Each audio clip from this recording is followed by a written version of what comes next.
I only started beekeeping about 12 years ago after I left basically my first career, which was working as a forest ranger, including here on the Carson National Forest out of Penasco and Cuesta and Taos.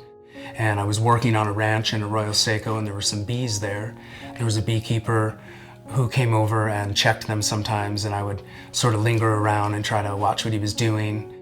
I had a lot of ups and downs. My hives got wrecked by bears a couple times in Arroyo Seco, and all the typical things as a beginner, learning about what a bear fence really needs to be to work, and what locations are gonna be rational and survivable for the bees, and most favorable, most of all. What we really want is for them to be happy and to stay where they are. The Taos Honey Company bottles honey from about 200 hives, and they're throughout northern New Mexico in the upper Rio Grande corridor, as far away as Chama and towards Alamosa, but mostly in the Taos Valley. The most unique characteristic of Taos honey is the high altitude and the moisture level that's found in it. And then of course the florals that the bees forage upon are always going to contribute importantly to that flavor. The agriculture that's practiced here in northern New Mexico is of an intrinsically clean nature, and that there's very little application of like landscape, scale fertilizers and pesticides for the crops that are historically raised here.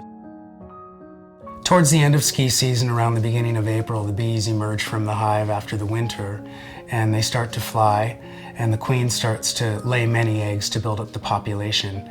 As we approach the peak honey producing period of the hottest parts of the summer, when all the flowers are blooming, the population of the hive will be the greatest.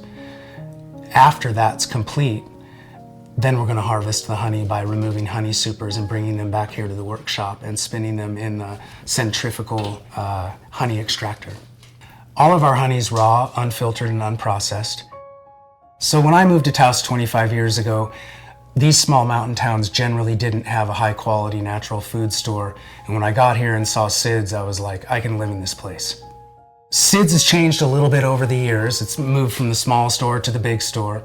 But something about Sid's that I don't think has changed, that I got to recently experience as a new small business owner in the food world, is that Sid's acts as like a business incubator in this town.